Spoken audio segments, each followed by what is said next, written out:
I liked the name Night School because I took night classes at CBC, and thank you. I would have forgot about that. Yeah. When I took night school at CBC, it was so laid back. Like, I think you could have just showed up with a glass of wine and nobody would have said anything. Like, it was just, teacher would show up and just chit chat with us. Someone vaguely. would assume that you had permission. Yeah. Somehow. Well, probably someone. It's probably a medical thing. He seems confident about it. This is service wine. I just put a little vest on it. So it's like, well, that's kind of what our podcast is. Like, yeah. Teaching only if Evan showed up with a glass of wine, he wouldn't get suspended. True. So yeah, it's allowed. Yeah. Yeah. It's a good name. I like it. Well, feels good. Yeah. Good. Yeah. This is Night School. This is Night School. Number 1. What'd you read? Not today. I read a book called The Magus of Java, Teachings of an Authentic Taoist Immortal over the last couple weeks. So this is a book about a guy who we've been familiar with a little bit because there's a clip on YouTube from a documentary called Ring of Fire, which came out in 1988. Ring of Fire was a documentary about two brothers, Lawrence and Lorne Blair. They're traveling in Indonesia and they just see interesting things. It's like 6 hours long, but a 4-minute segment in it is just about this one guy that they met called DJ or Dynamo Jack is what they refer to him as because they want to like protect his privacy. So in the documentary, Lorne has a horrible eye infection and they hear about this healer in a local neighborhood. And this is in Java, which is an area in Indonesia. But the guy, Dynamo Jack, is actually of Chinese descent. He's from China. He moved there. Okay. So they go and meet this guy, and he's an acupuncturist, but also he uses qi to supplement what he's doing. So what he does is he, like other acupuncturists, he's poking needles into people in specific spots on the body, which seems like, from the book, it seems like they probably correspond with chakras, something like that. Okay. So he puts the needles into people's bodies, but instead of just using that to heal people, instead he starts pumping what feels like electricity through them. And it seems hard to believe, and they're skeptical about it, but sure enough, they go to him. Lorne lays down, he puts the needles in him, and he starts pumping this energy through him. And there's a weird thing where, like, he can't really control his body. Like, he starts moving his hands in ways that he can't control as it's being pumped through him. He doesn't know what it is. Lorne, yeah. Wow. He can't help but move. And there's footage of him doing, like, the same sort of thing to other people in the documentary. And some people do that sort of moving thing. Some people like move different parts of their body. In some cases, people tend to move so much that instead they have like a spotter come in and like hold them down. But what's really weird about it is that when DJ starts pumping this energy through them, in a lot of cases, they're like repulsed away from them. They have to take their hands off. And it's either because it feels hot or because they are physically being pushed away. There's a shot like a magnetic force pushing him back? Exactly, a repulsive sort of thing. So there's one shot of like a grown man who's trying to hold this person down, but he's having to like put all his weight because he's fighting not against the person, but against the energy that's pushing up out of the person. So he's like haven't tried really hard to like stay on. Yeah. And then when a guy's putting energy through him, is he touching the patient with his hands, or is he just hovering over them? Like, how is he getting this energy into them? So he's either touching them directly with his hands, or he's touching the needles and pumping them through the needles, so he can be like really exact about where he's directing what he's pumping through them. So they meet this guy originally in the early 80s, so like 83, something like that.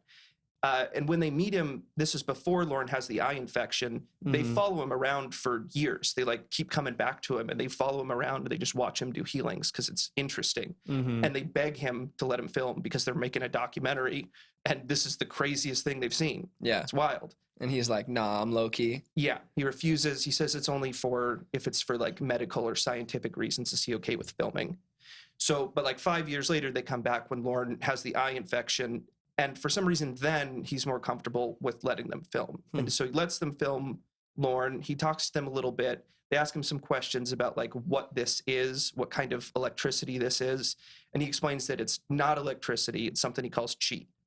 So Then they also have him, one other thing they have him do in the documentary is he crumples up a piece of newspaper, sets it on the ground, he puts his hand on it, and then he seems to like focus. He looks like he tenses up. Yeah. And then the newspaper catches on fire. And that was the YouTube video that we stumbled into a while ago. Yeah, like 6 months ago or something. And then there was another one where he was at dinner, right? And he did some sort of like party trick at dinner with a couple journalists. Yeah. And he ended up barely injuring one of the journalists. I don't remember what he was doing, but then he came back the next day and he said that he was tortured by his master all night in his dreams. Yeah. Who said that he can't do party tricks with his abilities, basically. And he got like grounded. Do you remember how he injured that person? I do. So it was kind of, I was rewatching that video recently to try and separate out like when these things take place. And so there's kind of two different videos. So there's one that came out in Ring of Fire, and that's like a 4-minute segment. And all that's shown in that is in John's office. Or not DJ, but real name's John Chang. We'll get to that. But so DJ is just in his office doing healing on Lorne and on some other people, and then he catches it on fire, and that's it. Because after they filmed that, the next day they talk to DJ, and DJ finds out that they've been just like publicly showing this to people, like, wow, check this out, and showing this footage to people. He gets mad and refuses to film with them. And he actually won't respond to them or speak to them for like 10 years. He doesn't talk to them at all. So that other stuff, the stuff where like they bring in scientists for testing and that sort of thing, that actually takes place 10 years later after this book comes out. So they come back. Lawrence ends up going back and meeting with them again and shooting more footage after this book. And at that point, what he does in the restaurant that gets him in trouble is he takes a chopstick, and he, through some way of putting energy through the chopstick, he can make it pass through a table. So he makes it pass through a table, and then without touching the chopstick, he chops his hand just in front of it, and it splinters, and it's just meant to be like, cool, I cut it in half. But one of the women that was with them, she gets hit with a shard right in between her eyes. Right, a little splinter from the chopstick. Exactly. And so that night, when he falls asleep, he ends up getting tormented by his master. And his master keeps telling him that, like, you were just showing off at this point. That's all you were doing. And so then he feels really guilty about it. And that's the last bit of footage that Lawrence is able to get.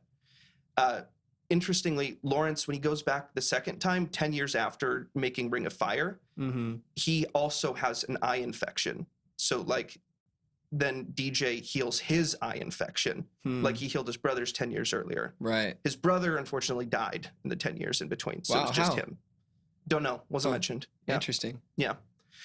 So anyway, documentary comes out, and sometime in the mid-90s, a guy named Kosta Danaos sees it, and he's the guy that wrote this book. Kosta he's a martial artist and an engineer, and he's really into spirituality. So he's kind of the perfect person for this. Yeah. I'm not sure what exactly, but he mentions that he has degrees in several fields of engineering. So he's really familiar with like how things function and with analyzing how things function. Yeah. Which is really interesting and really useful in the book, because he can kind of translate what DJ is saying. So he's trying to articulate some strange metaphysical ideas in a clear way. Exactly. Just like with engineering, Yeah, he's trying to make it make sense. He's trying to make it explainable to someone. He's trying to engineer ideas now. Yeah. Do you know what martial art he did? Yeah, he was into jujitsu. He's also into Tai Chi. And then he's just into like other kind of meditation things. But he's a jujitsu instructor at this point as well. Cool. So he's deep into that stuff. He sees the documentary, and that's the part that sticks out most to him, this part about DJ. He says he's really familiar with like all the ways that something could be hoaxed, and like it would have to be either they're getting fooled by DJ or the filmmakers are in on it. And he says that like from the way that the man talks, from the way that the man carries himself, he just isn't suspicious of him at all. Yeah. And he doesn't see any like plausible way that this really could have been done without the filmmakers also being just like everybody just being a liar in it And he doesn't suspect that that's likely. Yeah. So he's kind of like skeptically analyzing the footage and psychoanalyzing the people and being like, Both, yeah. I don't have an explanation for this. Totally. And I think he's a uniquely good person to do that, because I think that someone that's like a jujitsu instructor is very familiar with like how people think and like how people act in certain situations. Yeah, I would think so too. And martial artist and engineering, yeah, that's quite a guy. He's perfect. Yeah. He's perfect for this. And when he sees the documentary and he sees this stuff about DJ, what he says is that he knows that he found his master. It's not like, I want to meet this guy. He says that like he feels that when he sees him, he like knows he's supposed to meet this guy. Okay. He's supposed to train with this guy. Real student guru story. Yeah.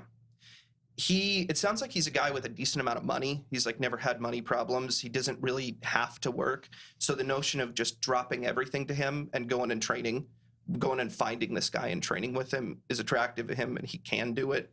So he just does it. He follows what clues he has from the documentary about like it's in Java. He knows that it's probably in like a Chinatown area in Java, because like Chinatown's not just an American thing. There's Chinatowns. When there's a group of Chinese people in an area, they might end up hanging out and making a Chinatown. Yeah. So he And figures this was in Indonesia, right? Is where Java is at? Yeah. Okay. So he figures probably a Chinatown in Java somewhere. So he goes to Java. He just prints off some pictures of the guy, and he goes around asking people, "Do you know this guy?" And one person that like he's finally able to like explain, I'm here because like I saw a documentary and like I want to meet this guy so he can teach me superpowers. Someone writes him a note to like, hey, show this note to people when you meet them. And he later finds out that the note is like mocking him. He's like, hey, I'm a very stupid Western man and I'm here seeking superpowers. Do you know this man? Like just a random guy. So he gets that. He spends, it sounds like a couple weeks looking around, just talking to people, looking very stupid. And there was a group of monks that he had kind of made friends with because they had given him like food and water at one point when he stumbled in there looking for this guy. And he shows them the picture, and they actually are familiar with him. So they tell him to wait. They call in another guy. This guy says that he's one of this man's students, and this guy's name's John Chang. And I'm one of his students, and who are you? And he spends the next few days getting like interrogated by this guy. He actually, he's suspicious that Kosta is in the CIA. Apparently that's a problem that he struggled with before, which seems plausible. There's the CIA trying to contact John Chang. Yeah. Dang. There's superpowers out. Like this looks like this guy authentically has superpowers. Right. Yeah, intelligence agencies are going to be interested in how that could be used. Right. Yeah. So eventually, though, he gets brought to John, and he meets John Chang. And when we've talked about the guy, I've like usually referred to him as a monk, and that's really not who the guy he meets is at all. He's not a monk. He's not even really a religious person. He has a family. I think he has 5 kids. He's got a wife who knows that like he just has to spend all his free time training. He's also like a businessman, which I found surprising. He has import export businesses that he runs, and he has a shrimping boat. He has a few other like businesses that he's involved in. Wow. So he's financially really successful. But then after work, he goes home and people just show up at his house because they know about him and they need healing. That way he can do it for free. Yeah. And his master won't yell at him for making money with his superpowers. Exactly. Yeah.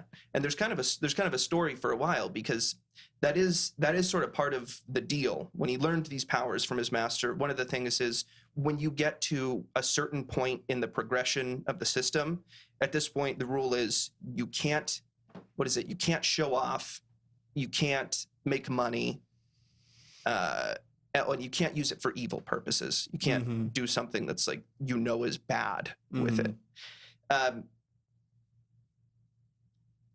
Where was I? So, well, the guy has found.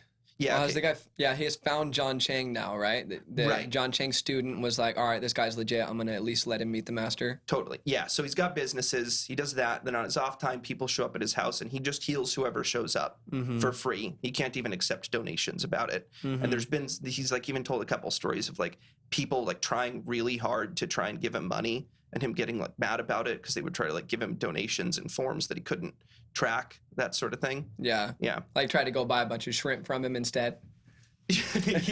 Yeah, probably someone tried that.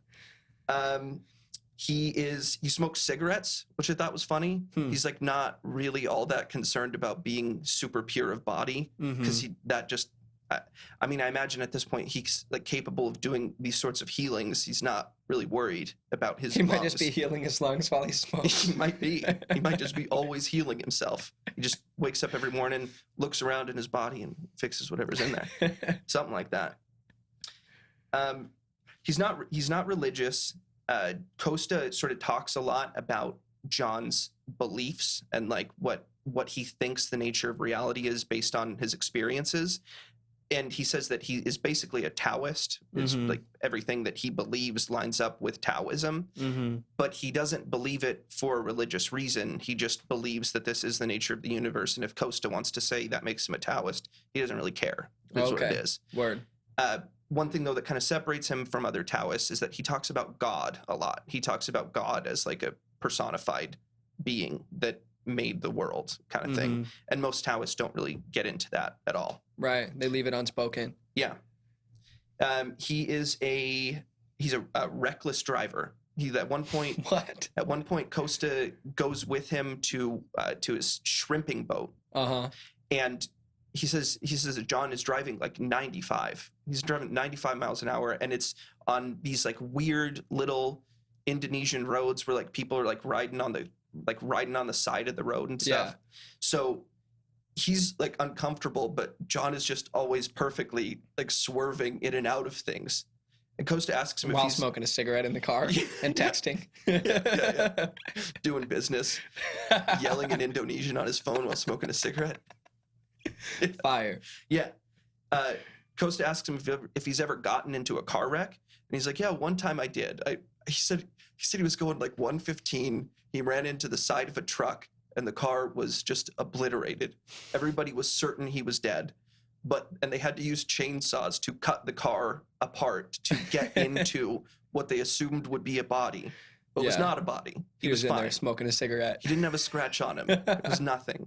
And all the witnesses around like said that like this was the will of God, or like this was some kind of miracle. Some angel protected him. Yeah. But it's not what it was. He was just doing chi shit to make himself impenetrable, make it so. Well, it might be like, I mean, it could be an angel intervening if his master that yells at him in his dreams was helping him in that moment channel the chi that he needed to survive or something, you know? Maybe. Like you could look at it from that angle, his master being an angel. Maybe, yeah. I mean, it's not clear when that car accident was, but it is plausible that his master was around it might have even been while his master was alive.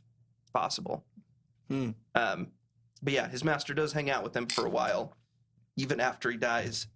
And he considered, because he knows that he like can't get hurt, he used to flirt a lot with the idea when he was younger of being a stunt driver. Oh, geez. Because he knew that like he wouldn't ever get hurt, but he felt that like that would be. But then he would, right? Because he'd be doing it for the wrong reasons. I mean, it depends on his intention of being a stunt driver. Yeah. Yeah, and probably that was a part of it, is that like he wouldn't be allowed to make money. He wouldn't be allowed to have any money come from it, so he decided not to do that. You know? Although I'm sure Hollywood would love a volunteer magical stunt driver. Yeah, they would. Maybe they're out there. Maybe. I mean, like, Jackie Chan survived a lot of stuff. He says he gets a lot of broken bones and stuff, but maybe. Maybe he's lying about the broken bones. Maybe he's never broken anything, and he's just a master of this stuff. So he meets John, and John asks him what he wants. Like, was there something wrong with you? Like, is there something wrong physically? And he does mention that, like, well, I've been training a lot in martial arts, and my joints are messed up. And then he has Kosta take off his shirt. He lays hands on him, and Kosta describes it as like he feels the energy going through him, but it's like it's searching. It's like there's one focused spot of it, and John is like narrating it as he's like, okay, lungs look good, heart is strong, kidneys are good. So and Kosta can feel the spotlight around in his body looking. Yeah, he can feel the focus in there. Wow. And so John must have like a strong understanding of physiology as well. That has to be a part of this.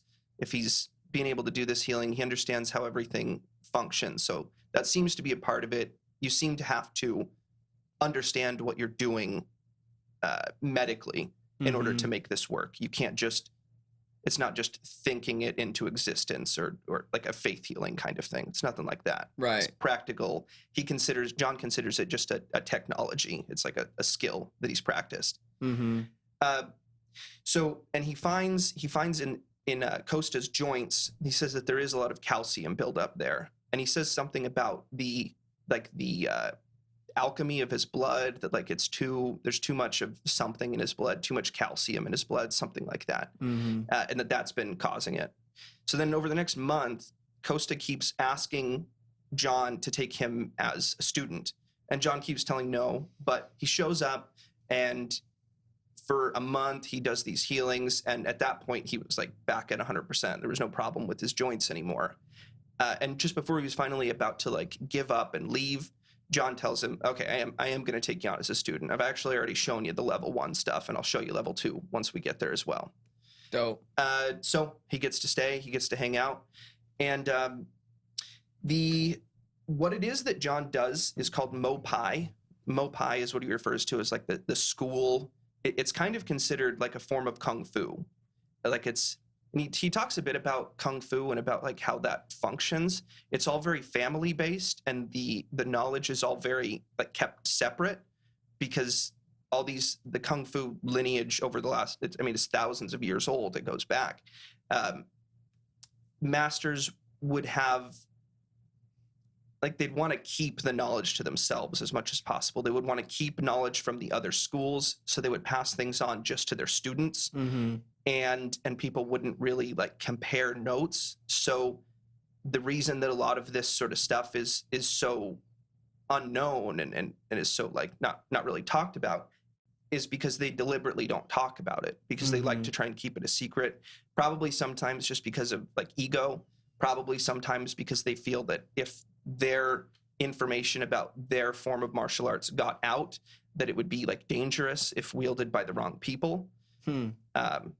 Or they just. It's interesting because it sounds like if you wield it for the wrong reasons, it just won't work. So it's interesting. Like,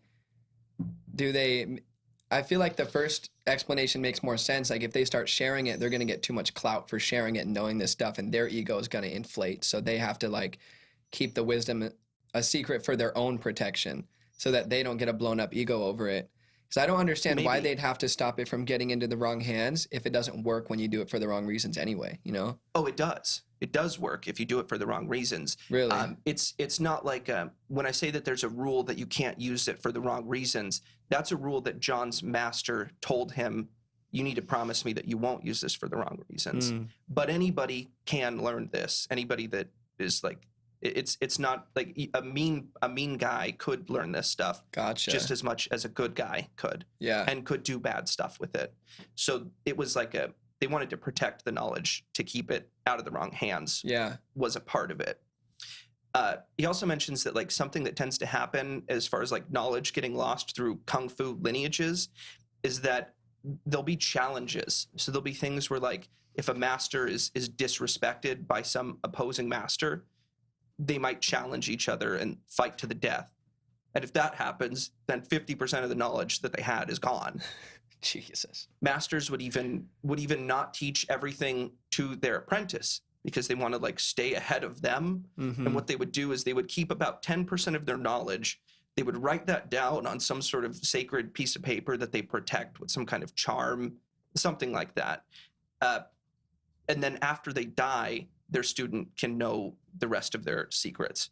They can know the rest of it, and then they can continue on from there. Wow.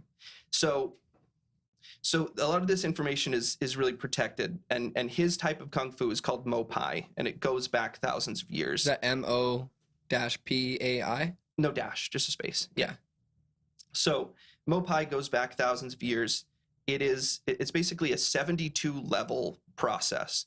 And 72 seems to correlate with the amount of chakras that are in your body. I didn't know this, but apparently the 7 that we hear talked about are just like that's like the main road. but they come off of that. Genres, like those are the branches, and there's more branches off those branches. Well, I think there are points that totally count as those are 7 of the 72. It's just that from there are more. We just talk about the ones that are along the spine though, because those are like the central and most important ones. Oh, okay. But there are more out on your extremities and stuff. Gotcha. Yeah. So it's a 72 level system, and John mentions that he's already shown Kosta what the first level is, and the first level is basically just meditation, and it involves taking yang qi that is in your body and focusing it into what's called your dantian, and your dantian is some sort of container that's by the second from the bottom chakra of like the main 7, so it's like by your navel. Second from the bottom. Yeah. So, what's it called? I think people call it the navel chakra. I can't remember. Okay. Oh, but the dantian. I think navel's a third, because the second one is the sacral. It's like your sexual center, like sexual and romance center, and then the third is the navel, right? So then root is the lowest one, right? Yeah, you like your root or ground chakra, which is just like you're alive, and then your second chakra is the sacral, which is like sexual and romance and reproduction, and the next one is navel. It's behind your belly button. Okay. I have no idea what navel does or means though. Okay. So yeah, it probably is the third, because they do mention that it's the navel one. So, I might be getting it mixed up, but anyway. One of those though, there's a spot, there's a container there that you can store yang qi in. Okay. And the first step of the process is storing the yang in the dantian, getting it filled up all the way. What is yang? Yeah. So yang and yin are two energies that are everywhere. Like it's not just on Earth, it's all across the universe. Yang and yin, as John explains it, are just energies that are always around us. It's a big part of the flow of life. And it's not something that's talked about much, but there is some like correlations with things that we talk about in Western society. Mm-hmm. So yang seems to be associated with the sun, or it seems to be associated with stars. John mentions that he says that yang comes from nature, it's in the sky, it's all around us. And Kosta seems to interpret that as like it seems like it comes from the sun. That's the only thing that makes sense as far as like where it's coming from. And then yin is sort of its opposite that repulses away from it.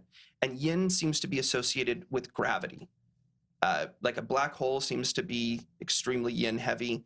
Okay. And on Earth, yin comes up out of the ground. Like it flows up from the ground, yin rises, and it sounds like yang tends to rains down from beyond. Oh, I'm sorry. Yeah, yin rises away from the earth. Okay. And yang falls down to the earth? Right, yeah, because the yang comes down from the sun, but it's weird because in certain contexts, yang does rise like within your body. Okay. So as inanimate objects, like this table only has yang qi. It doesn't have any yin. Okay. Ghosts, which apparently exist. All yin. All yin. Okay. What we are is yin and yin. We have both things together, and that's what all living things are. They're capable of having both of those things, but that's not something that something can withstand forever, so we die. Okay. So the yang qi in your body, apparently you can feel it rising. And in level 1, during this meditation, it has to do with like feeling it in your body and sort of mentally pushing it towards your dantian. Okay. Once the dantian is full, then you can move on to level 2.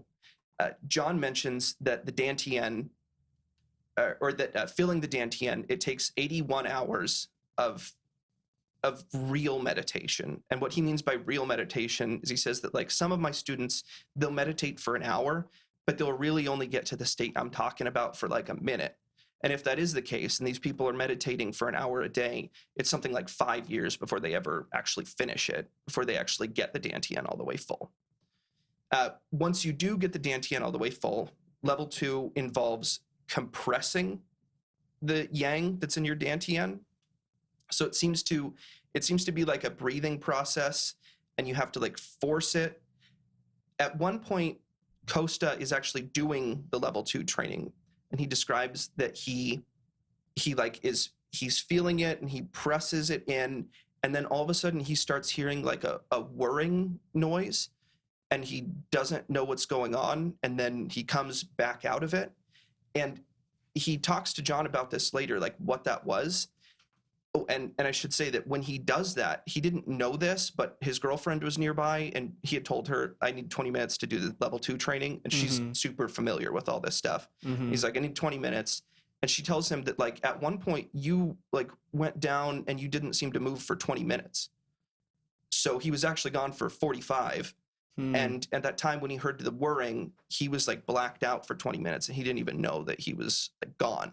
Wow. John explained that he's pretty sure that what that sensation is something like you're moving your consciousness into your dantian. And when you put your consciousness in your dantian, you hear like this loud whirring noise, and time doesn't flow the same way. Interesting. So he was his dantian for that. Something like that. Or yeah. was in there or something. Yeah. Or he was just in nothing but yang chi, something like that. Yeah. And John mentions that when you do that, it doubles. The amount of yang that's in your dantian is double what it is at level 1. And he actually mentions later that at each level, your power doubles. And that kind of makes me think that it's something like that's something like folding in your dantian. Like if it's doubling each time, it must have to do, and if he's actually being specific and it's like your power level doubles at each level, then it probably means something like the yang in your dantian is twice as much. And like that's what makes your power level go up. Okay. So after you do that, level 3, he talks about level 3 not much, but level 3, it's making it so that your dantian can move. You can like learn to move your dantian within your body in different directions. And that can be used for like doing something like super punches. So sometimes John would like start looking for other people that were doing this kind of stuff, because he like wanted to meet people that he could relate with and that he could like trade notes with. Yeah. Because John's a guy that kind of, he like always, even though he's not really supposed to, he sort of flirts with the idea of like, I want to like work with people. I want to like get this information out there because I feel like people should know. Yeah. So he meets a guy, he goes to, I think it was California, and he meets like a guy there who's... This was John Chang, went all the way out to California from Indonesia? Yeah. Wow. Yeah, but he like sometimes he'll send out students on like scouting missions to like go around looking for people that are chi masters. That's the most kung fu movie shit I've ever heard. Yeah. And so then he'll go to them and meet them and see if he can trade any sort of notes with them. Yeah. So one of his students finds a guy that's like really into chi in California. He goes there, and this guy is capable of doing some pretty crazy stuff. He's capable of like, he punches, I can't remember what it is, but he punches something that he shouldn't be able to break, and he's able to break it in a way that doesn't make... A big tree or something like that? No, it was something like some wooden structure, bunch of boards or something. I don't know. But John isn't impressed at all, because he's not capable of doing anything beyond his body. And it turns out that he's actually only like level 3. And what this guy is doing is like when he's punching, he's also like moving his dantian into his fist. And so that's like adding energy to the punches that he's doing. But then John was like, hey, how about this? And he like puts a chopstick through a table, and the guy's like, what the fuck is that? Because he has no idea about yin chi and what yin is capable of doing if you're also a master of that. So this sort of knowledge getting lost. Some guy in California is like studying all his life to do something that John thinks is lame, because he's like, he didn't get the memo that there was another energy he's supposed to be working with. And there's stories like that of John like going and meeting people that like they're not at his level, but they're someone that's doing something. To an average person, they're still a superhero, but he's like light work. It's wussy stuff. So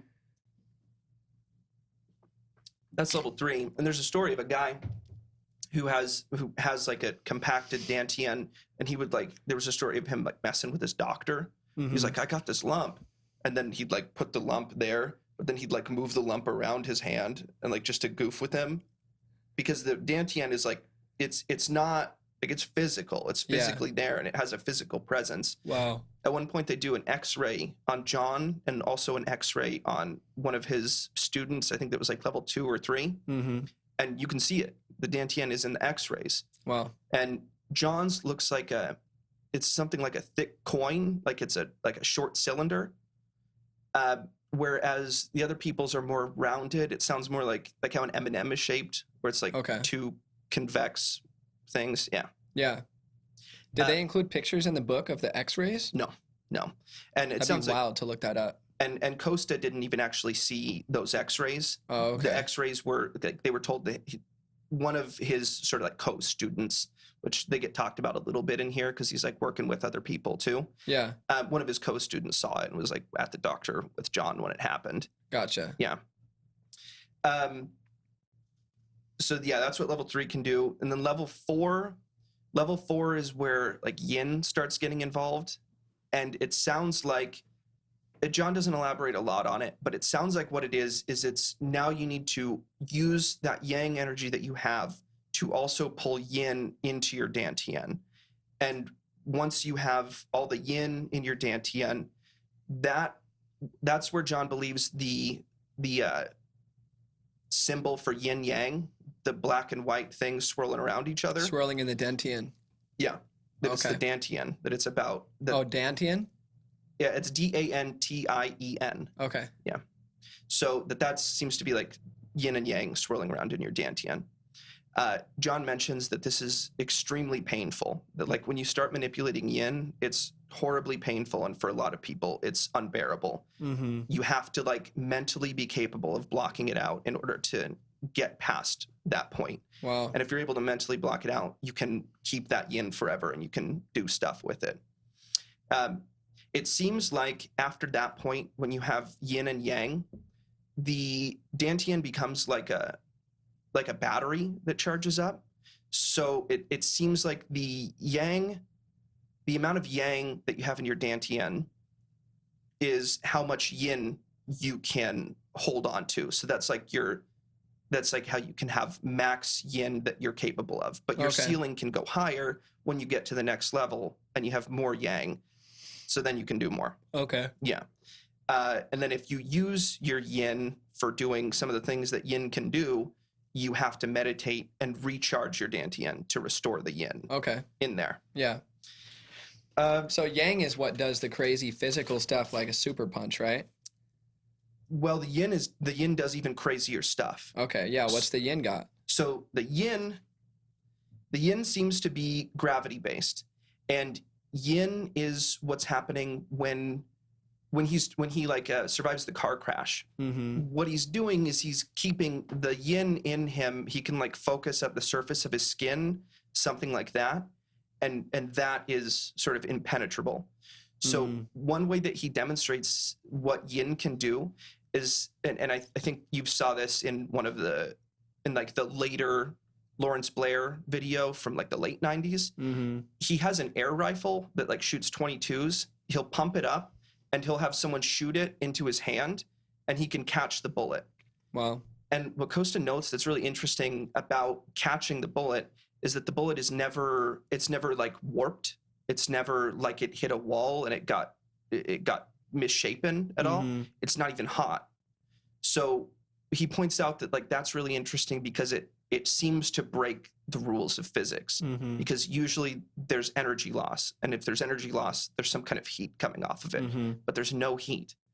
So it seems to be capable of stopping things without the normal reaction that stopping things has to have. Right. So it seems to break the rules of physics in a way. Yeah.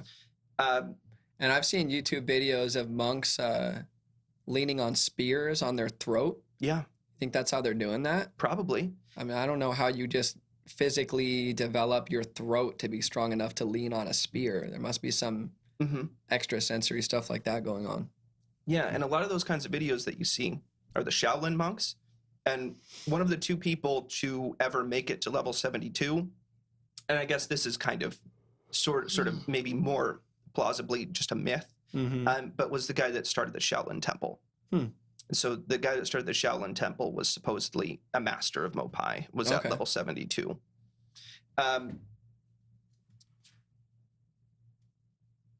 The yin seems to be dark matter. It seems to be the same thing that, like, when scientists talk about dark matter, it seems that it shares all the same traits as yin, and that what they're looking for is something that the Eastern people have already been talking about as yin for a long time. Gotcha. Yin can also be used for telekinesis. So one example that was given is John can put something out in front of him, and he can pull it towards him into his hand. And he kind of actually explains the mechanism of how this is working. It's not like he's thinking it and he's like doing something. He's like thinking about it's a matchbox in one example. He's not thinking about the matchbox. What he's doing is probably something like warping space-time from his hand to the matchbox. So if someone was in the way, it wouldn't work. But instead, what he's doing is he's making something like a point of gravity in his hand that only affects things that are within that line. And so the matchbox falls to his hand because he's able to do that. It falls to his hand. Interesting. Yeah. I wonder, does he give any additional explanation of how human consciousness would be able to warp space-time? Does he dig into the mechanics of how he thinks that works? Not really. I mean, it sounds like it's something like he knows how he can like feel yin in his body. And I don't understand how does he put it in his hand? I don't really get the mechanism of how he does that. But beyond that, if you can accept it, like he puts it in his hand, it's something like he puts it in his hand and he defines where he wants it to go. He aims it that way. So it's just a matter of aiming and using the right amount of yin to get that distance. You see what I'm saying? No, doesn't make any sense to me. But I don't expect that. I don't expect that we can break down the mechanics of how it works. Yeah, I he believe can make that a people gravity can do distortion things I in his don't get. hand, a directional gravity distortion in his hand, something like that. Cool. What yin? Oh, and also you mentioned the Shaolin monks leaning on spears. Yeah. John brings up that this is the explanation for how people do fire walking. People that walk on fire or walk on hot coals. A lot of them, all they're doing is chi manipulation, and they're not explaining it to people, but they're putting yin on the bottom of their feet so they can't be hurt. Okay. Yeah. We were just hearing about that on Mysterious Universe too. I don't know if you listened to that one, but they were talking about extrasensory powers that shamans have had over history, and there was a lot of stories about shamans who would just sit in fires. Yeah. Just be completely fine. Yeah, they're capable of doing it, it seems like. And that's something that's discussed as well, is just like temperature control. Like they're capable of just surviving in absolute cold or in absolute heat. It's fine. Which I think kind of lines up with some of the Wim Hof stuff. I was just thinking, I wonder if he'll ever learn to do the other direction and withstand heat too, or if he works on that at all. He has. Yeah, no, there's a story of Wim like just wanting to see if he can do it, and like he goes out, he was just like in Death Valley or something for a silly amount of time with no water and was okay. Oh yeah, Wim has done it. He ran a marathon in the desert. He didn't even drink any. He drank 2 cups of coffee and then ran a marathon through the desert. I forgot about that. You'd have to be able to supernaturally, and I don't mean magically, I just mean like you'd have to have a crazy understanding of how to withstand heat to be able to stop yourself from just sweating balls to the point that you were a corpse at the end.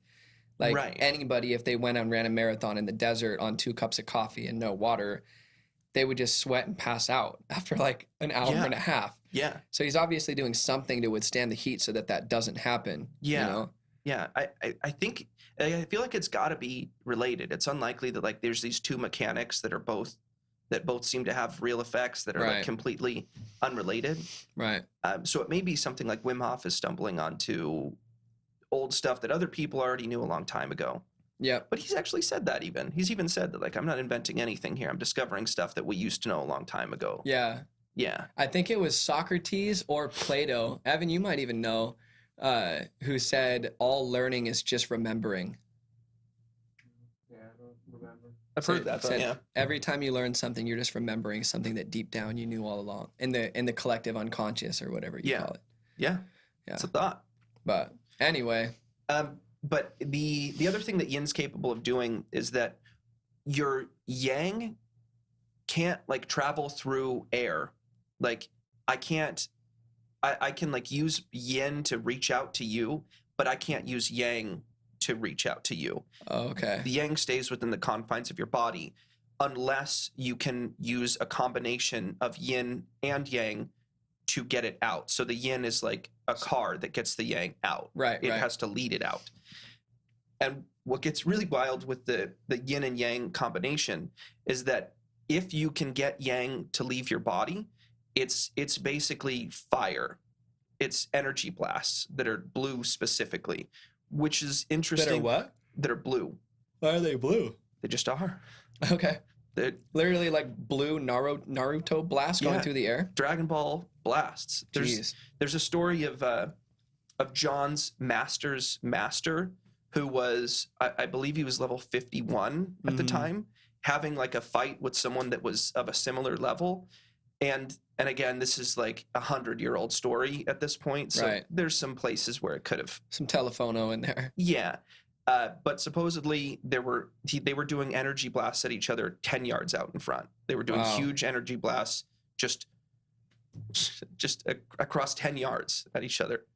And Kosta never saw John do an energy blast, but what he did see was like a minor version of it. Sometimes he would fill up a ping pong ball, like for fun. He would fill up a ping pong ball. You would see the blue glow coming out from the ping pong ball, but he was just keeping it inside. And then he would like throw that across the room, and it would make like a loud screaming noise as he did it. It'd make some sort of whistling thing. Dang.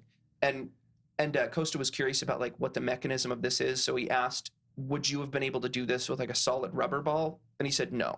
So it seems to be that he's filling the ping pong ball specifically because ping pong balls have air in them. Interesting. Yeah.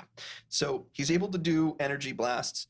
And the other thing that combining yin and yang can do is that's a lot of the function of the healing.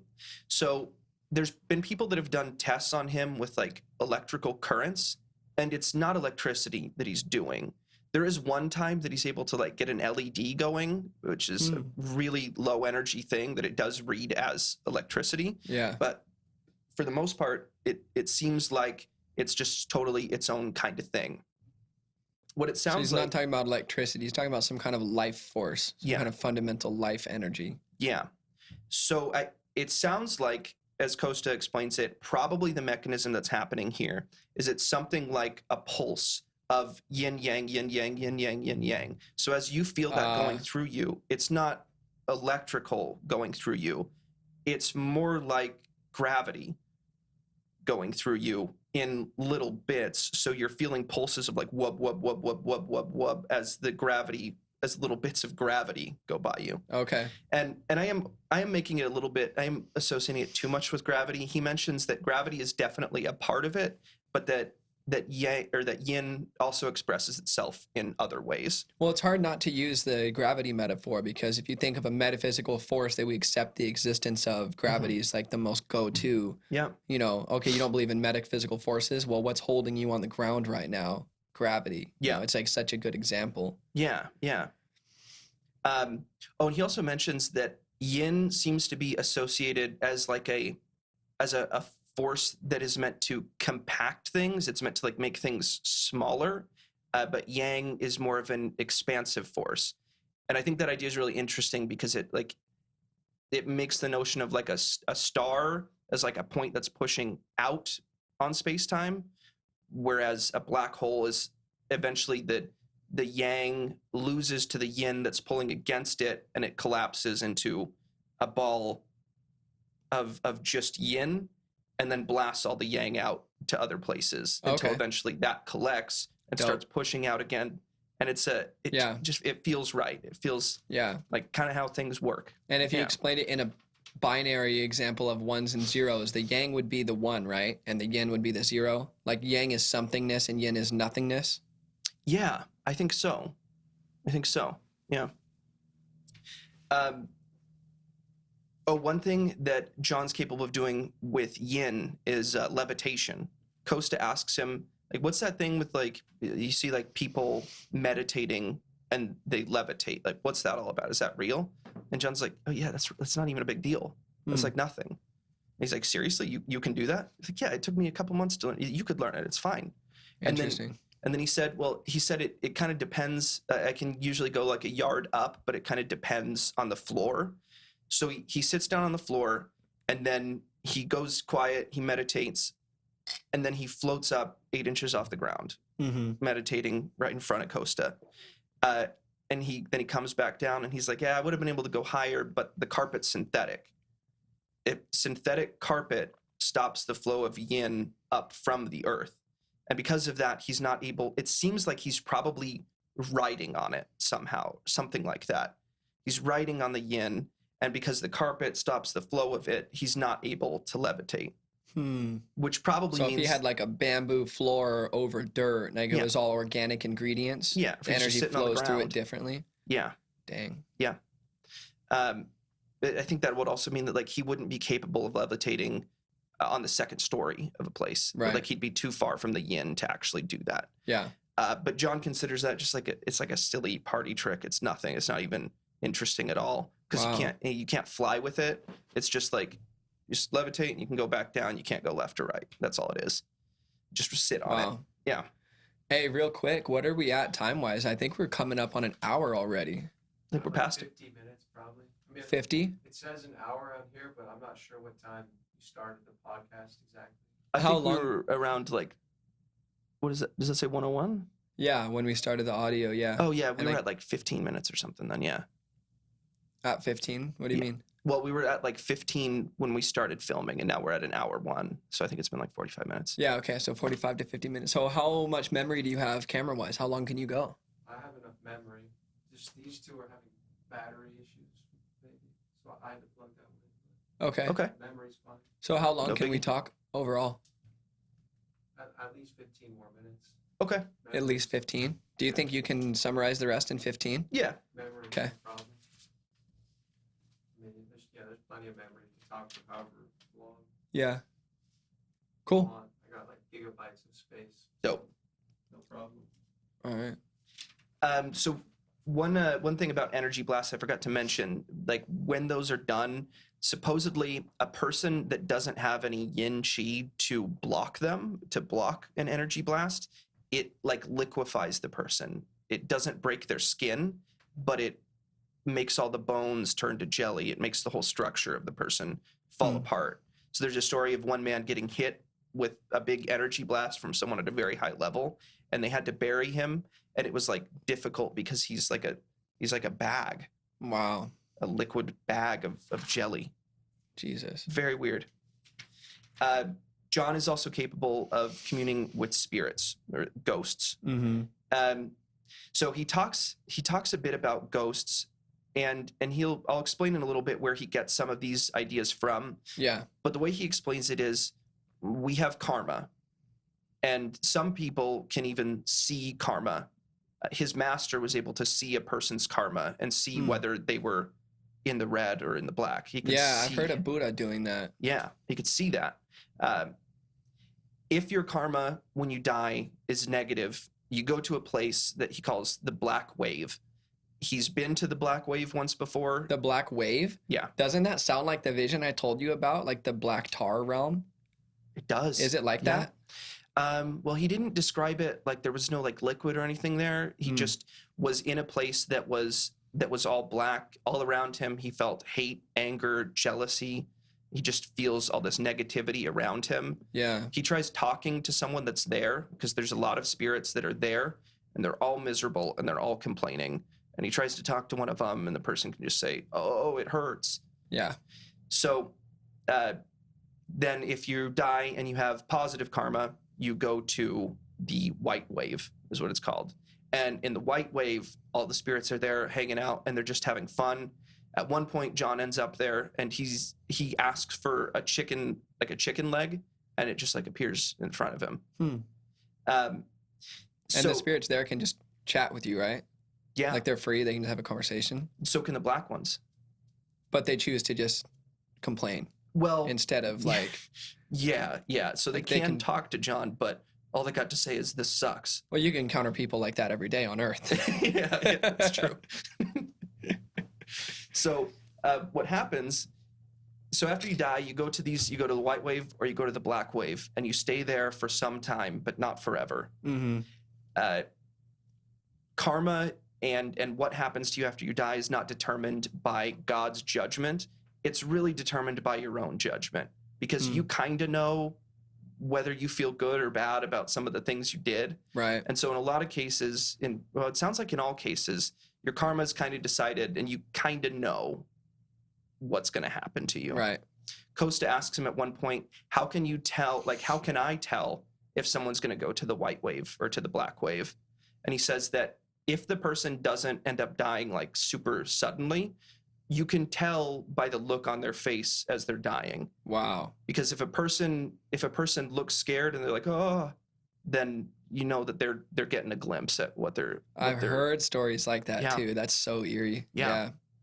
That supposedly you can see that in their face. And if someone looks in awe when they die, it's because they're seeing the white wave and because they're going to end up there. Right. But these places aren't permanent. These places are places that are meant to be like penance. It's meant to like pay your debt. It's meant to balance things out before you move on. And you choose to go there. Yeah. Just like people on earth choose to be miserable for a while when they feel guilty Yeah. about something. Totally. Yeah. So you choose to go there. And then after some amount of time, when your debts are settled, you move on. You go to God, is what John says. And he doesn't really know what's on the other side of that. He gets some insight into the black wave and the white wave, but he doesn't know what's on the other side of that. So at one point, his master, whose name was Lao, he died somewhere in the 80s, and he ended up hanging around for 15 years after. So just to give a sense of like a plausible amount of time, Lao was around about 15 years after he died. So he was living in the white wave, and he could still communicate with his student on Earth from there. And it's not clear to me if he was also in the white wave at the same time, or if he can leave the white wave, come to Earth, and then go back. Like, I don't know if a spirit can leave or if they are just in both at the same time. But Lao was able to hang around, but he was also in the white wave. It's just not clear if it was always at the same time. Okay. So his time was almost up. He was telling John, like, hey, my debts are all settled. It's time for you to move on to God. And I've been telling you, because he'd been telling John for a while, what I need you to do in order to level up at this point is you need to go live alone in this jungle for a couple years. And you need to just meditate, and that's how you're going to get higher. Yoda. And he's like, you got to go now or never. And so what John does, because John's got a bunch of kids, he has businesses that he runs. He tells his wife and kids, hey, bye, I'm going off on business. And then going out for a pack of smokes. Wait till I finish. He writes a letter explaining everything to them, and he seals that letter, and he gives it to his driver, and he says, hey, what I want you to do is when you get back after dropping me off, I want you to give this to my wife. And then he has the driver pull over at a gas station so he can get some cigarettes. And he goes in, and then he just runs off. And eventually the driver's like, oh, shit, he's not coming back. And he goes back and gives him the letter. And then that's how they know that he's gone. Jeez. That way not even the driver knows where he went. Yeah. Is that why? Yeah. He just really went out for a pack of smokes and never came back. Yikes. And nobody knows where he is. Yikes. Nobody. So he goes to Borneo. I don't know where Borneo is exactly, how far away it is. He starts living in the jungle there alone. He says he's about a 3-day trek from the nearest village of like indigenous people. Yeah. And when he hangs out in the woods, he says after a month, he's pretty comfortable there. And after 6 months, he just had no interest in ever going back. He had no interest in returning. And he says out in the forest, he would hang out with animals. And as he spent more time out there, he started having more and more interactions with spirits. Mm-hmm. Spirits, he says, hang around more away from people than near people. Right. Everybody says that about going camping. They do. Yeah. They do. They're like, oh, I feel like more spiritually cleared out, Yeah. cleared my mind, everything. So the spirits are out there more so. So he's seeing them all the time.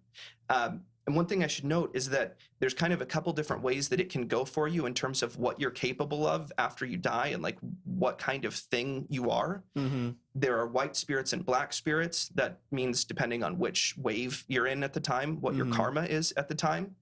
And most people, if you and I died right now, what would happen to us is we would become a ghost, but we would become a ghost that loses a lot of what humans are capable of. It sounds something like you're no longer able to be creative. And the way that manifests is you are not allowed to lie. A spirit can't lie to a person. A spirit can't make something up. A spirit can't have a new idea or change or like even really get to know somebody because they're just like, they're an image of what they were when they died. They're just done. Oh, they're a snapshot of what they were when they died. Exactly. They can't change anymore. They don't get updates anymore. Yeah. They're done. But if you're someone who has gotten to level 4 or 5, it's unclear. It seems like those two things are closely related. But at level 4 or 5, when you have yin and yang compressed in your dantian, you then get to bring all your yang with you after you die. So the more yang that you have compressed in your dantian, the more like conscious you can be after death. Okay. So Lao had a lot. Lao was able to Lao was just casually hanging out with John all the time. And he would be like helping him with his practice. He would give him advice. He'd be like, I think that what this person needs is this. In some cases, he would even just straight up do healings himself. He was capable of doing chi manipulation from beyond the grave. Would John channel him to work through him? So Lao's working through John to do it? Or would Lao just show up and do it invisibly? Do it invisibly.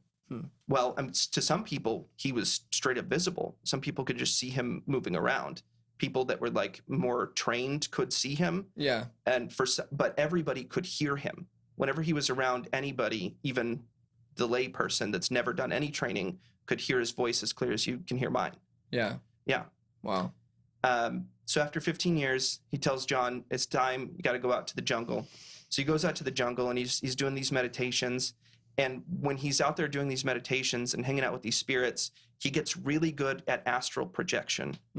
And at a certain point, he becomes capable of not moving for 8 days. And he leaves his body and he flies around in what he refers to as his yin body. When it sounds like it's something like separating your yin body from your yang body. So your yang now doesn't do anything because the driver's not in it, because the driver's out flying around. I wonder what the condition of your physical body is when you leave it behind. Like, is it totally stiff so that if you touched it, it would just be a rock because it's just pure yang? Or is it a normal body you could push over? Don't know. Yeah, that's Gotcha. not really talked about. I bet it can't be moved. I bet that it has I bet that it's yin protected or something like that, just like he was in the car wreck. But it's hard to say. So anyway, he's astral projecting, he's flying around, and he sees spirits all the time. And he starts noticing that there are times where like the spirits will all go in a direction, like a group of spirits will go in a direction. And he follows them. One day he's like, I want to see what they're doing. So he astral projects, he gets in his astral body, and he follows them. And he says he's following them into the woods, and then he doesn't know what happens, but all of a sudden he's in blackness. And this is where he gets the information about the black wave, because he went there. But he kept following some spirits after he talks to a couple people in the black wave, and he gets to the white wave where everything's good. And he eats some chicken, and it's fun, and everybody's happy and having a good time there. He decides there's other spirits that are still going, and he follows them, and he goes through, he says, 2 more layers of whiteness. And then he hits a wall that he can't go past. I was just reviewing that part last night, and I thought that was really interesting because that's kind of a Mormon idea of like there being 3 levels of heaven. And it seems to line up with this, that like there's 3 different degrees of heaven that you can go through. Yeah, and not just Mormon. Paul mentioned something about it in one of his letters. He says, like, I don't know if I was in the 2nd level of heaven. I don't know if it was my physical body or another body. I couldn't even tell you. He's writing about it like he's having trouble even wrapping his head around what happened, but he does refer to the levels. Wow. Yeah. Interesting. But yeah, then he hits a wall. He can't go back. So he has to go back. He goes back through the layers of the white. He goes back through the black, and then he gets back to his body. Yeah. And that's where he gets a lot of the information about the spirit world. Oh, also one other thing, in addition to karma. So karma is something that for the most part, you decide. You just decide, like, do you feel like you're a good person? Do you feel like you've done a good job? Because it's done at a level that, like, you can't lie to yourself about it, what you really think of what you've done. But there is also something else that he calls, Johto. And Johto is the will of God, and it's a lot like karma. He says that God exists, and God almost never interferes in our lives, but sometimes he does. And sometimes in those cases, if he feels like, no, this isn't working, this guy, it's time for him to die. Some people can see the Johto. Like people that can see karma can also see Johto. They can see like, oh, it's the will of God that you're going to die. And you can't beat that. Like there's no way to get around it. Yeah. At one point, Lau has a buddy of his. He goes and meets his buddy. They're going to hang out, have lunch or something like that. And he sees on his buddy, Johto, that he's going to die at noon. And he tells the guy, like, hey, I actually need you to do this. I need you to take this letter. I need you to run off to this shrine in the mountains. At 11:45, you need to leave. Because he wants to get him away from the danger. And then he prays to God and he, like, begs for his friend to be spared. But his friend says, like, yeah, I'm going to do it. But he doesn't actually do it. He sends someone else to go do it, and he runs off to his business meeting that he has to go to at noon. And he gets hit by a car and dies at noon. Because there's no way to get around the will of God. Yeah. And then there's one bit I wanted to share here, just straight from the book, that's about John meeting God.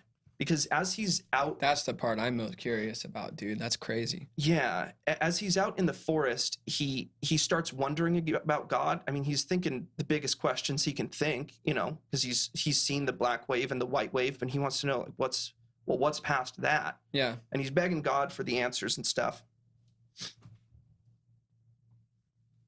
He mentions that before this experience, he was kind of Christian. Like he was like, it's kind of funny because it's like he's a guy that kind of sometimes went to church. Like he's like a Jack Mormon kind of thing. Right. Yeah. But when he goes off into the forest, he actually feels like he meets God. So he says, I prayed and I prayed for weeks, asking God to reveal himself to me. Finally, I sat down in a deep meditation and set my awareness out as before. Every day, every moment, I kept asking, God, please tell me the truth about the afterlife. Which religion is correct? Please, Lord, tell me. I received no answer, but I kept at it with perseverance.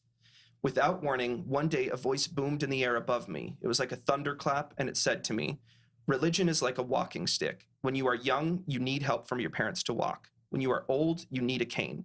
When you are a healthy adult, you have no need for a cane. If you try to run, it'll only hinder you. All religions are like that. Touch God directly, and you will have no need of them. He says, I came out of meditation with a start. It was so strong and so real. I had felt the words like a vibration inside me. At first I was ecstatic, but when I tried to reach the voice again, there was no answer. So after a time, I began to doubt. Finally, I didn't believe that it was God, just some strong spirit having fun with me. I had many experiences of the sort with Lau. Remember, and I knew that there was many such beings out there. Finally, I became angry. I roamed around the mountaintops like a madman, screaming up at heaven. Talk to me, God, I screamed. If you do not talk to me, I will not believe in you. John chuckled to himself. You can't imagine what I was like. I was very thin because I didn't have much to eat. My beard and hair were long because I had nothing to shave with. My clothing hung on my body, and I must have smelled very bad. I moved from times of extremely deep meditation to moments of extreme rage, as if someone were throwing a switch inside me. I often sat down in the lotus position in meditation and then suddenly leapt up all in one motion to go running around the mountaintops. All that time, I had only one thought in mind, to speak with God. I wanted proof he was real. 8 days later, it happened. I was in meditation at the moment and begging God to let me come to him. Suddenly, a star brightened incredibly, like a second sun, and fell out of the sky with a crash to land before me in an explosion of earth and dust.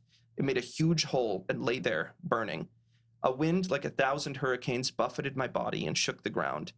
You are not yet clean enough to come to me, a voice said, and I knew it was him. I came out of meditation with a start and opened my eyes. In front of me was a large crater in the ground, and I knew one thing in my heart that made me happy beyond belief. The voice was still with me. God was allowing me to speak with him.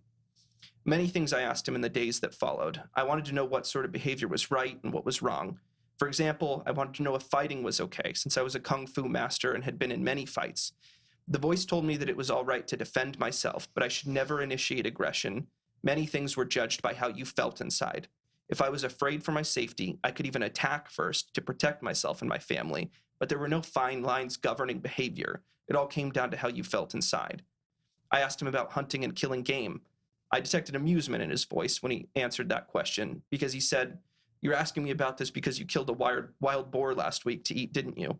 It's okay to kill for food. All of nature is a struggle for survival, but you must never kill for sport or for pride, because all of nature belongs to God." John bowed his head. Anyway, many things like that I asked him, and some questions I received answers, others not. And one of the co-students asks, "Are you saying you spoke to God?" He says, "I think so. I spoke to an unbelievably powerful sentience. Whether it was God or some kind of angel or other spirit, I really don't know to this day. But something came and answered my questions and stayed with me for a long time." He ends up staying in the mountains for 2 years, staying in that area for 2 years. He spends a lot of his time when he's astral projecting, watching his family, making sure that they're okay. Mm-hmm. He only comes back out of it because at one point his son gets rheumatoid arthritis, and he's told by the healer that he goes to that there's only one person that can cure this, and it's your father. He sees it and he goes back out, leaves his meditation retreat, goes home. Wow. But yeah, when he's out there, he seems to talk to somebody that he considers to be God. Yeah. At least. And it's such a humble answer. Like, even though he had such a powerful experience, to still leave room for humility and not being completely sure, and just be like, I think. Yeah, because he doesn't know what all exists, and he's honest about that. Yeah. And some of these things I'm kind of lumping together some of the information because there's different degrees of credibility to these things. Some of it's John's opinion, some of it's things that Kosta's seen with his eyes, some of it's things that somebody else told him they saw.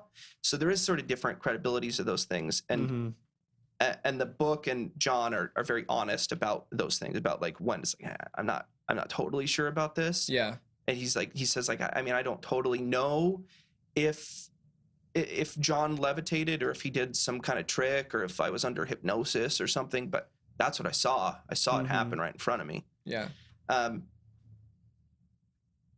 Oh, one other thing, ghosts, like we talk about ghosts, can hang around places. John seems to act as a bit of a ghostbuster in some cases. Oh, really? People will call him if they're being bothered by a spirit? Yeah. Yeah. A buddy calls him up, just bought a new house, seems to be haunted. He and Kosta go there, and it's sort of just a very casual thing, but they turn off all the lights, go into a room, they light a candle, they put out some offerings for the spirit. John meditates, and the way he says that this functions is that what he's doing is he's offering his yang qi to the spirit to borrow, and then the spirit can take that yang qi and allow it to manifest itself within our reality and to communicate with John. John puts out some stuff. One thing he puts out is an incense, and the spirit gets mad because the spirit is a Muslim and he views that as a Buddhist thing. And it's sort of like a funny moment where the spirit gets mad and he like runs off, and John's like, "Oh my God, what an idiot!" Like he's offended. He's like, "Oh, okay, it's not even a Buddhist thing. It's just an incense." But he's just. I hate incense too, though. I would run away if I was a ghost and somebody lit my buddy Derek lit incense at the house a couple weeks ago, and I was like, "You have to stop that. I'm gonna leave. I hate this." So instead, he lights up a cigarette and he leaves that out. Spirit loves that. Spirit loves cigarettes. And they talk to the spirit, and they talk to the spirit, and they're like, "Hey, we need to make sure, like, you should move on. You should get out of here." And the spirit's like, "No, God says I have to stay here." And he's like, "Okay, well, if you're going to stay here, I need you to promise me that you're not going to hurt these people and that you'll protect these people." And he forces that promise out of him, and a spirit can't lie. So he knows that things are okay now. And he basically makes a deal with the spirit. He says, "We're going to put out banana pudding and cigarettes for you every Tuesday because you love those things." So the spirit becomes like something that they're working with, a roommate, because he doesn't want to go, and he promises he's not going to hurt anyone. And that was a white spirit, so it had good karma. And it seems like black spirits, I don't know why this isn't really elaborated on, but they're easier to see. More people are capable of seeing them. Kosta isn't able to see this spirit in particular, but he says that if he's looking off to the side in his peripheral, he can see like a cloud where it is. But if he looks straight at it, there's nothing there. So peripheral vision seems to allow different things to be seen. I've heard that about instructions for seeing an aura. You're supposed to soften your gaze so that you're not in focus on the person. Interesting. Don't focus real hard on them? Yeah, like I'm looking at you focus right now, and now I'm like softening my gaze, allowing my eyes to cross a little bit so that I see you with peripherals kind of. Yeah. But I don't... Yeah, maybe. I don't know why that would work that way, but it doesn't seem totally out of the question to me that your direct vision can see a certain amount of the light spectrum and wider vision can see a different part of the light spectrum so that you can see different phenomena, you know. Totally. So we can only see like some tiny little fraction of the total spectrum. Yeah. So maybe your peripherals can see wider out there, just not as clearly. Yeah, makes sense. One other form of spirit that they frequently encounter, there's these, it's a type of dagger called a keris, and they're really common in Indonesia. And there's old myths about them that they're often possessed or magical in some way. And people have different interpretations of this. Like sometimes people are just selling fake daggers to tourists for money and saying, "Oh, ancient knowledge," and all that. Yeah. Sometimes people are holding on to these daggers and they'll worship them as like something because these daggers seem to be possessed in some way. But they will like worship them and like treat them as though like there's someone they even pray to the daggers in some cases for like protection and stuff, which John thinks is like such a hilarious misunderstanding of what's going on here. You don't pray to the spirit that's in this dagger. Right. What John can do is like me praying to you right now. Yeah, it's like, well, I can't. Raleigh, I wish I didn't have a cold. Yeah, it's like it's even dumber because it'd be more like you're praying to like 1% of me, like a nothing little version of me. Gotcha. Because John gets interested in like what is actually like how are these things being possessed? He gets one and he like one that he knows is actually possessed, and he sort of searches through it with his chi, and he finds that within the handle there's an empty spot, and in that empty spot there's a little piece of paper that they've put in there. Piece of paper is called a fu, and it's talked about a little bit. It's some kind of spell where basically like you write down a character and then you put some sort of intention into it. At one example it's given is like to deal with mosquitoes. You can like put your intention of like this will attract mosquitoes. You write it down, you put it somewhere else. The mosquitoes cover the paper and leave you alone. And then once you're done, you can go grab the paper, rip it in half, and the mosquitoes will all fly away because they're not attracted to it anymore. Gotcha. But the people that were making these daggers, it seems like what they were doing was they were doing some kind of spell to break off a part of their spirit and leave it in these daggers. People will bring these daggers to John to like have them checked, or just to talk to the spirits, just to like, hey, I want to talk to my dagger. And he'll put the dagger on a table and he'll enter a meditative state. And the mechanism of what he's actually doing is he's creating a field of yin chi in front of him around the dagger. And so within that pocket of yin, the spirit is able to manifest itself. And so the dagger can like spin and the dagger will talk. And he has conversations with these daggers the same way. He's like, this one's a nice guy. This one's in a bad mood today. And there's people even have relationships with them. Like if you can be friends with these things in a way. He compares it to a dog. Like you can be a friend. You can be a friend with this. You can be like, hey, how you doing? And he's like actually getting to know sort of this man that lived 500 years ago that made this dagger. He's like kind of hanging out with this guy that's in the dagger. Wow. And there's even actually footage of this thing, of the keris in the later Lawrence stuff. He like even it shows him like talking with one of the daggers and like it in front of him moving around. Damn. Yeah. And it can only move around in the field of yin energy that John provided. So It can't just fly around the room. Exactly. Yeah. Yeah. And unless he chooses to make that yin field bigger. Yeah. So yeah, that's most of like the stuff that John actually like teaches Kosta. So like through his training with John, Kosta gets to know John, and he gets to know kind of where John is at in terms of like secrecy and sharing this stuff.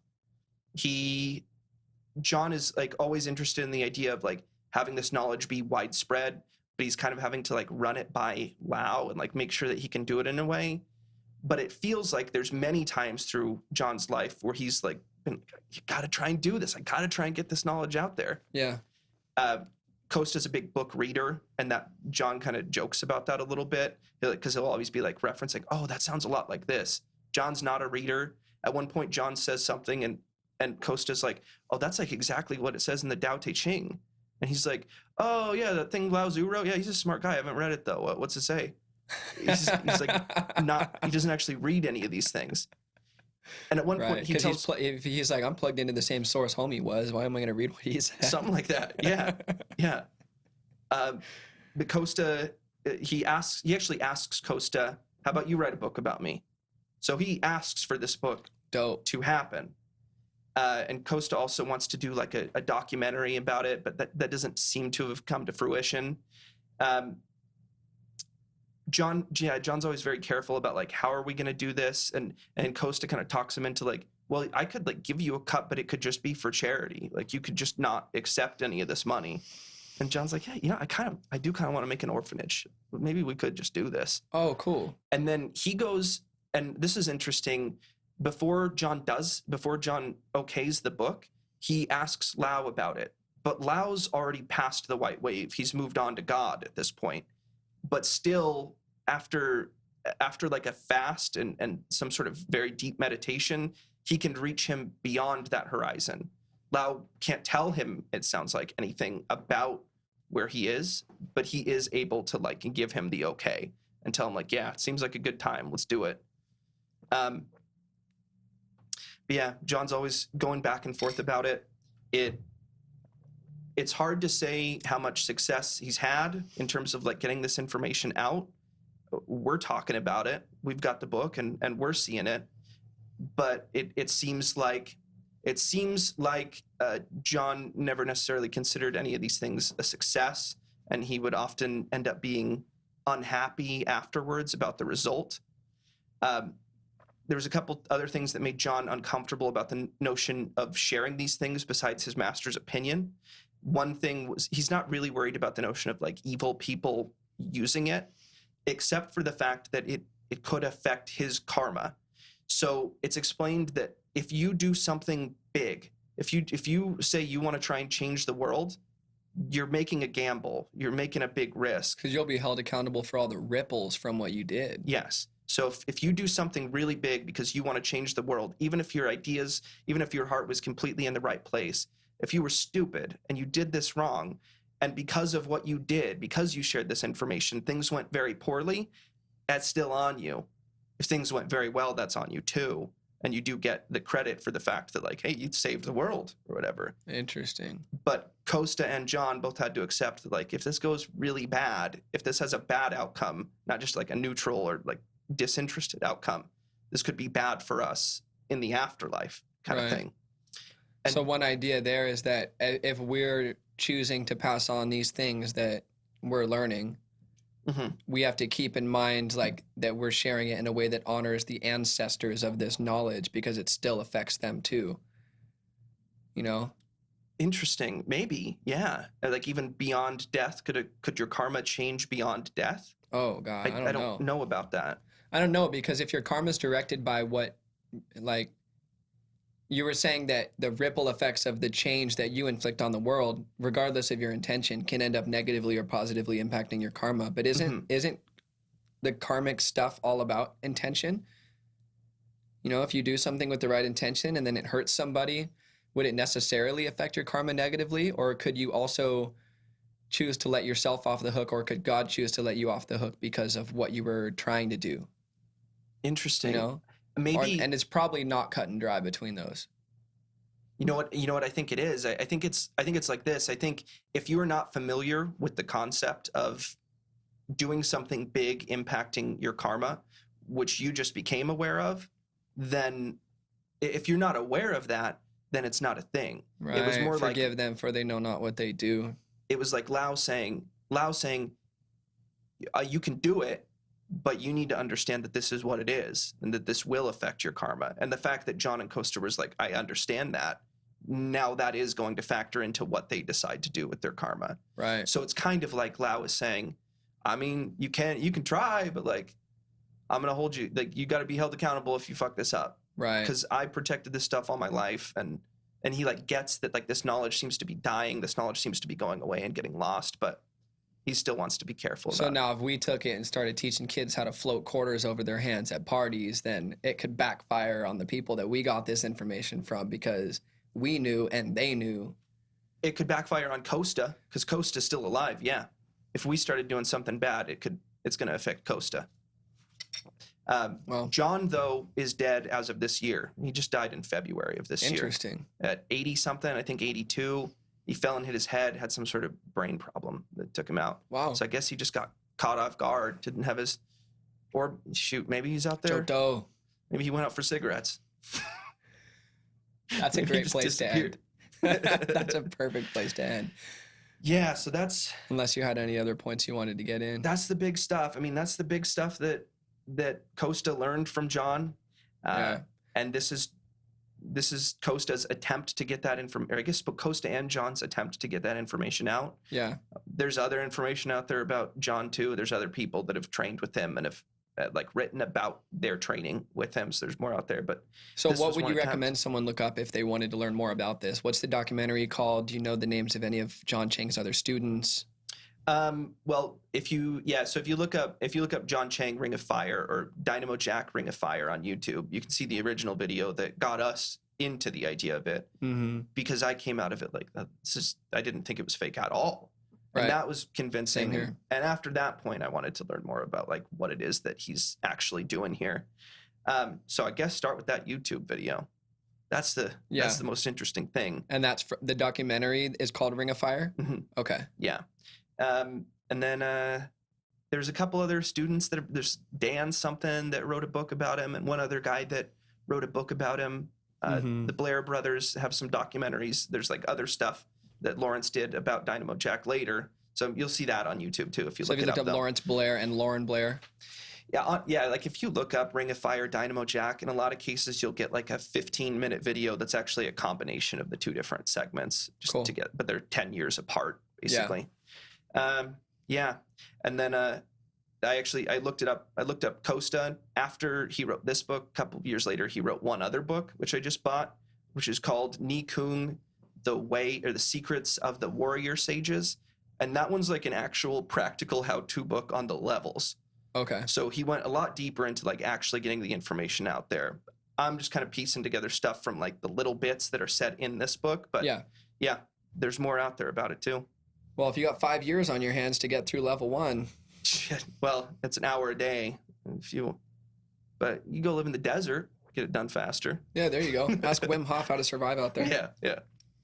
So that's Magus of Java. I thought it was really interesting, and I'm going to remember a lot of these things because it lines up a lot with other things that I think about. Yeah. How physics work, how the world, like the rules of the world, it all feels very plausible. Same here. Yeah.